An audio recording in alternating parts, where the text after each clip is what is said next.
going to start by just telling you how I got involved in citizen advocacy, because I didn't start off in citizen advocacy. I actually came through the SRV sort of pathway. So while I was still studying, I studied social work, please forgive me, but you know, as Michael Kendrick says, I'm in recovery, it's all good, you know, in remission. So while I was studying social work, it was at the same time, it was during the 80s when there was a lot of talk about normalisation, and Wolfensberger had visited at the beginning of the 80s, he'd come to Australia. So I'd heard about this business, this social role valorisation, and I thought, that's intriguing. I was working at the time as a personal assistant for a few people who had physical disability. I was working in their homes, and I'd been hearing about this stuff. It was also the decade of, International Decade of Disability, and so there was a lot of chat going on about disability issues. So I asked my tutors and lecturers about this business, this SRV business. What is this about? And they said, oh, don't go there. Don't go there, because that's no, you don't want to study that. No, don't. Well, I'm that kind of person. As soon as you say, don't go there, don't open that door, that it just made me want to learn more about what is this business. So I became very involved in SRV. I deliberately involved myself in organisations that were pursuing SRV in their practice, and I started going to SRV workshops and passing, and then I team-led in passing and stuff. So I was completely immersed in SRV by this stage. And then an opportunity came to be involved in citizen advocacy, and I thought, I know this is citizen advocacy, this is just an extension of SRV. Wrong. Very wrong. So hence this presentation. So, and why are these things important? So Dr Wolfensberger. So social role valorisation, I might refer to it as SRV sometimes because it's just easier, and I might also refer to citizen advocacy as CA sometimes, just because I'm a bit lazy. And they have a lot in common, but they're also very, very different, as I learned. It was a shock, but I learnt it. And there is value to students and practitioners of both SRV and CA to learn from each other. So both social role valorisation and citizen advocacy grew from decades of observation, research, conversations and critical thinking by Dr Wolfensberger, his students and colleagues. So here's Dr Wolfensberger. Some of us met him and will remember him well. And there are a lot of stories you'll hear about Dr Wolfensberger, and many suggest that he was dictatorial in his approach. He was strong-willed and he was dedicated and he was focused, and he certainly drew from the experience and truths learned by others, and he always encouraged people to be truth sniffers. It was one of his terms that I really loved, and to seek the truth about situations, people and services in particular. So we're not going to be exploring in detail, devaluation and wounding and vulnerability here, but a study of these things is really essential to anyone who's going to involve themselves in supporting vulnerable people, informally or in formal roles, whether it's CA or any other pathway that is about being involved with vulnerable people. So not everyone who uses SRV is involved in CA. In fact, one of our colleagues who spoke at this conference has lamented the fact that so many people have studied social role valorisation, but they haven't necessarily then found their way to be involved in CA, which seems a little strange to me. And yet, almost everybody you meet in citizen advocacy has sought out social role valorisation. So it's just interesting that it's gone that way.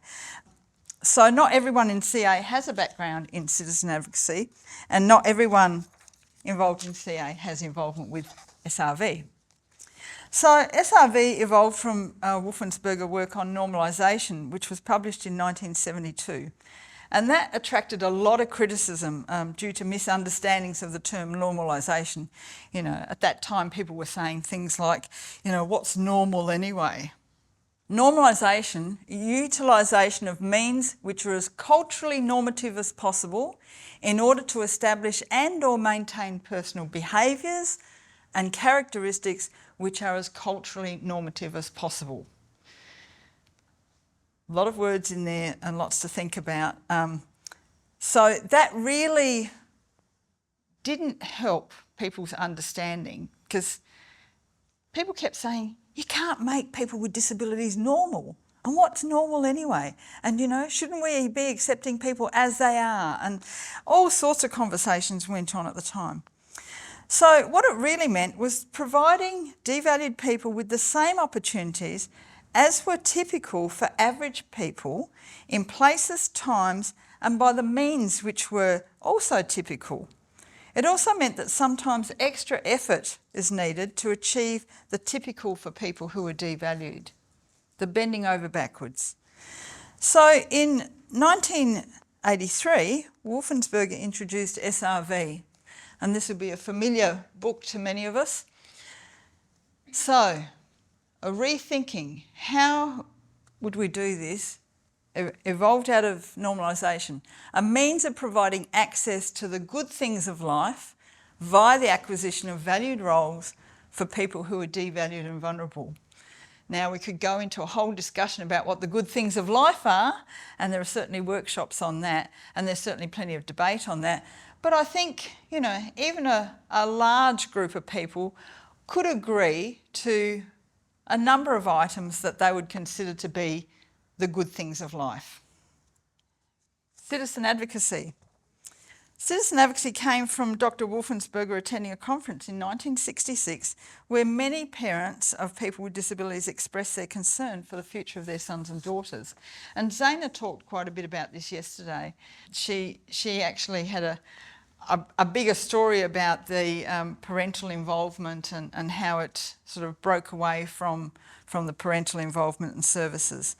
So by the end of that conference, Wolfensberger, the myth, I'll tell you the myth. The myth about how this came about was that a colleague of Dr Wolfensberger was supposed to attend the conference, and it was the Cerebral Palsy Conference of North America, Association of North America Conference. And the colleague couldn't go for whatever reasons, so Dr Wolfensberger went in place of his colleague. And he was listening to the parents and he listened to the presentations, and by the end of the conference, he had sketched together this idea of citizen advocacy. The main concern, of course, of parents was who's going to be there for my son and daughter when I can't be there anymore. The first program began in Nebraska in 1970, followed by many others, including the first program in Australia in Perth West in 1980, and Heather covered the history of citizen advocacy in Australia. So citizen advocacy is when the staff of a CA program, CA office, find vulnerable people in need of advocacy and protection, and competent citizens in society willing to act as advocates, prepare and match them, and provide ongoing support as the advocate negotiated whatever trials might occur in the life of the impaired person. So the most updated version of SRV is SRV 10, and it's called so because there are 10 themes. And the themes, I'm just going to run through them. So the issue of unconsciousness, the positive compensation for disadvantage, otherwise known as the conservatism corollary, the bending over backwards, the dynamics of interpersonal identification, the power of mindsets and expectancies, symbolism and imagery use, transfer, generalisation and enhancement, the model coherency with its constructs of relevance and potency, personal competency enhancement and the developmental model, and the power of modelling and imitation, the power of role expectancies and role circularity in deviancy making and deviancy unmaking, and personal integration and valued social and societal participation. Now these themes are contained in what's known as passing. Passing used to be and I'm only saying this because it took me years to learn to say it, program analysis of service systems integrating normalisation goals.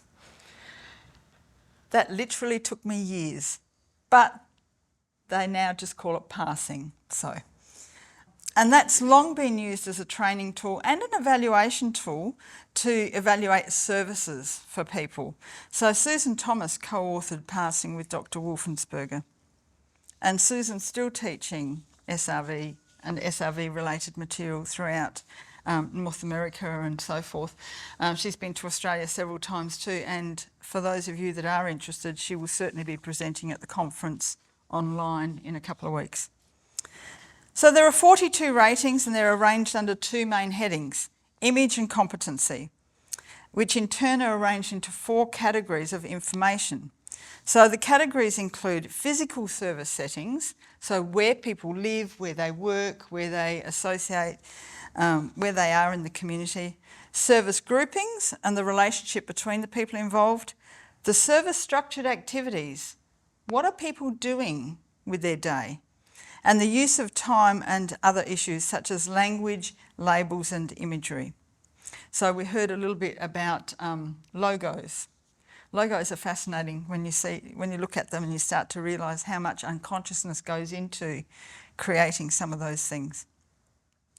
So Citizen Advocacy Program Evaluation, which we've already talked about a fair bit, has been used primarily to evaluate citizen advocacy programs, but it's also a teaching tool, which we heard about this morning with Jack. So CAPE was developed from the lessons learned by people who were putting into practice those early CA programs and those early activities. So they learned what worked well and what didn't work well, and out of that, John O'Brien co-wrote CAPE with Dr Wolfensberger, and that was in 1978. So CAPE consists of 36 ratings, and they're divided into 3 categories. Okay, so adherence to the advocacy principles. Is the program doing citizen advocacy? Citizen advocacy offers effectiveness. Is the program doing effective advocacy, or how effective is the advocacy, is the citizen advocacy? Program continuity and stability. Will the program survive and thrive? So the principles, and I'm not going to go through these because we've heard a lot about the principles. Mitchell did a great presentation on the principles and on the activities. So there are similarities between SRV and citizen advocacy. So both SRV and citizen advocacy are founded on similar analysis of the situation of vulnerable people, that study of wounding, what happens to people, and leading to deep understanding of devaluation, wounding and vulnerability in Western societies. So both SRV and CA share the following assumptions: that there are many wounded people who live in a state of heightened vulnerability. So this concept of heightened vulnerability is something that is a little bit confusing for people. Like, we all live in a state of vulnerability, particularly at certain times in our lives. When we're babies, we're totally reliant on our parents. As we get older, less reliant. In our teen years, there might be a bit more vulnerability. Leaving school, highly vulnerable, because now it's about the workforce or more education, or, branching out into the world as a young adult. Losing a job, losing health, losing a life partner, those sorts of things. At those periods in our lives, we're at a state of high vulnerability. For people who are devalued, that heightened vulnerability exists all the time, every day. And so that's what we talk about when we talk about heightened vulnerability. Another assumption is that there are people who are there for other people. There are people who are prepared to step up and say, yep, I can help with this. Yep, I can do that for him or her. People benefit from being involved with each other in relationships. Everyone has capacity for growth and development, and there is inherent value and purpose in each person. So that's something that's shared between, and consciousness is important. So SRV and CA share 4 major goals to address devaluation. These are the prevention and devaluation and the resultant wounds. Both of them aim to do that. The reversal of devaluation and the negative effects of past wounds. The minimisation of devaluation and wounding, and compensating for continued devaluation and wounding. Now, there's nothing that says that SRV and citizen advocacy can fix all of this for everybody. That's never, ever, ever been promised. But these are the things that are considerations. One of the things that is really important to understand about SRV and CA is that they can't provide moral guidance. I heard somebody yesterday talk about the values of CA. There are no values expressed in CA, because as soon as you express values, you're providing moral guidance, but there is no moral guidance. The moral decisions we have to make as individuals, what action we take using the guidelines, depends on us. So there are differences between CA and SRV. SRV is a service theory, and that means it applies to any human service, whether formal or informal. Citizen advocacy is one type of human service, very focused. Citizen advocacy is not an organisation or a program. SRV, sorry. Thank you. Whereas citizen advocacy takes the form of a local program. It's sometimes referred to as a model. It's not a model, it's a schema, and there's a difference between the two. But a program might provide a model of CA, if that makes any sense. A model, yeah. So a service might adopt SRV as its modus operandi, but it's not the same thing as being a program. So citizen advocacy does take the form of a program.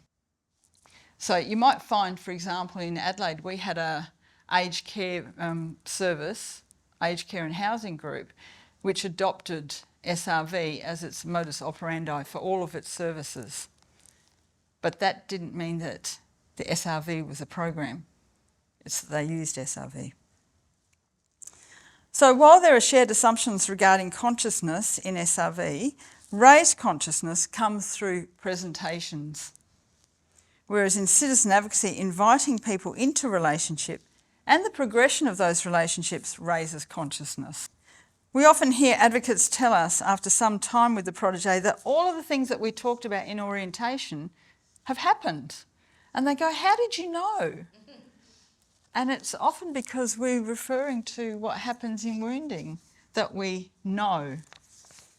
So SRV has multiple strategies through which devaluation can be addressed, whereas citizen advocacy, the process towards addressing devaluation is through the recruitment of citizens in the community. It's the recruitment of advocates that is the strategy there.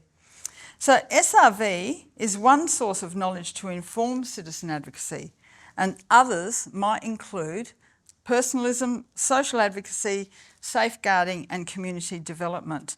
So, citizen advocacy is kind of broader in a sense because it takes in all these other ways of, I think it draws from a whole lot of things, not just from SRV. So SRV teaches about the realities of human services. So for example, how human services add to the wounds of people and who benefits most from human services, how paid formal services tend to push out voluntary unpaid ones, and that's a lesson that in citizen advocacy we've learned time and time again. That service rhetoric versus service realities, what is being said by a service and what they actually do might be quite different. And the nature of ideas and trends, as Wolfensberger likes to call them, crazes. He always used to like to roll the R. And the limitations of human services. So the limitations, SRV teaches techniques and ideas, strategies to think about and dealing with devaluation and wounding, which is really helpful in citizen advocacy. Another thing that's helpful in citizen advocacy is the importance of consciousness. Really being mindful that as coordinators and board members and so on, and advocates, we're being bombarded with a whole lot of information in this world, which is getting into our unconscious. And so it does filter through to how we do our work. And that's one of the reasons why coming back to something like the study group or CAPES and things like that, coming to conferences, talking with other people that are involved in the CA practice is so important, because we've got to keep ourselves mindful. We've got to challenge our unconsciousness constantly. Another thing is that valued roles are a safeguard is one of the things of social role valorisation. Now, this is quite controversial at the moment, because I've had a discussion with one of our colleagues who says, well, is it the relationships or is it the valued roles that come first, and which is the most effective? Having a valued role or having a supportive relationship? So there's some questions there.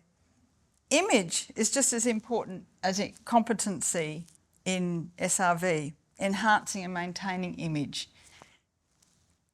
Physical integration does not automatically lead to social integration. We've seen that time and time again where, people are living in a house in the community, but they're not in the community. They don't know their neighbours. They might have lived in that house, in that group home in the community for 20 years and still not know their neighbours. In SRV, there are different levels and strategies for addressing devaluation and wounding. So there's personal, systematic and societal. Whereas with citizen advocacy is about the individual, of course. Citizen advocacy language about relationships and community can disguise the effort, which is sometimes difficult and time-consuming.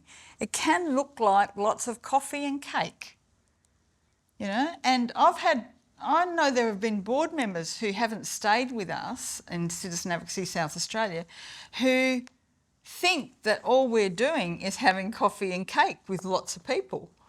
And they're thinking, and we're paying for this? They don't understand what goes on when you're sitting with people over the kitchen table, in the cafe, and so on. There are tensions in citizen advocacy. The community building, protection, standing with are all very real. Those tensions are very, very real. I liken it to the Chinese art of spinning plates. You've got all these things going on and you've got to keep all the plates spinning. There's this relationship that needs a bit of support, and then, and then there's fundraising over there, and then there's, and then you're recruiting proteges over there. And, you've got to keep all these plates spinning. So there are lots of tensions in citizen advocacy, that balance of activities. So another limitation in citizen advocacy is that the principles and activities are clear practices, and they can be messy and not focused due to many factors, some programmatic and some not. So it can be very messy at times. Citizen advocacy cannot solve the big problem of devaluation, but it chips away on a small personal level, one person at a time. Citizen advocacy is not clear on valuing the person or creating social roles, as I said before. Is this about the person or the roles? This is an ongoing tension between citizen advocacy and SRV, because of course SRV is about creating the valued roles. So some considerations and risks. So community and relationships are good and organised service is bad may become a belief which is neither true nor helpful, either for SRV or citizen advocacy.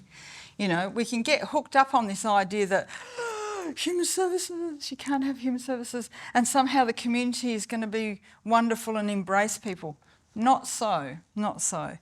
Another consideration is that recruiting reformed human service workers, some who might be really ardent supporters of SRV, might still undermine citizen advocacy, That's a whole contentious issue in itself, There are some people that believe you should never recruit human service workers, which that case, it might become a principle, no human service workers whatsoever. And some might say, well, you've got to think of each relationship separately. So extra caution is advised when inviting a reformed human service worker to be involved in CA. Some might have ulterior motives, such as revenge on a previous employer. They're in it for the wrong reasons, basically. This is true also of blessed relationships where the people already know each other. It's important to really suss out, whether there is a healthy, protective relationship. So the questions are, what does the human service worker person bring to the relationship, and why are they willing to be involved? And what are the risks of supporting this relationship as a CA relationship? Especially if the relationship comes to us as a blessed one. Citizen advocacy can become too service-oriented. So again, losing the focus, going off the rails. Citizen advocacy can be weak at addressing some really crucial issues, the too hard to be done stuff. What happens in a situation where the advocate's not doing what we think they should be doing, and how do we sort that out? Another consideration, that CA might be seen as a subset of social role valorisation and therefore of lesser importance.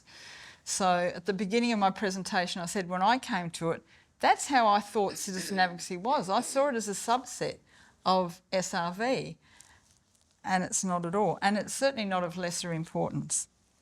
So how can SRV help in citizen advocacy? So citizen advocacy can help because it can increase the likelihood that someone somewhere will respond to the call to address devaluation, but we can't make it happen. So that whole depth of understanding of the wounding is really important, and the strategies that SRV uses can be very helpful. It helps us to engage deeper with the issues and respond with greater clarity and commitment. It helps us to ask relevant questions about the people we seek to support. I particularly find in CA that the foundation discussion that we use in passing, as it's really, really useful in helping us get to know the person. In developing the protégé profiles using the foundation discussion from passing. It can also be helpful to us by teaching us the words that best describe and analyse situations. It does help us sort of with concepts that we might be struggling to otherwise describe. It helps us recognise that people are more than their wounds. And it helps us to anchor our understanding in the reality of suffering, which it's easy to drift away from. It can be really easy to lose the urgency if we start to water down, to dilute what suffering people are really experiencing. So in summary, SRV and citizen advocacy can't provide answers to the moral questions, but it can provide framework, give us things to consider, offer structured approaches to improving the lives of individuals and therefore our community, and assist us to respond to individuals and the community in ways that are relevant.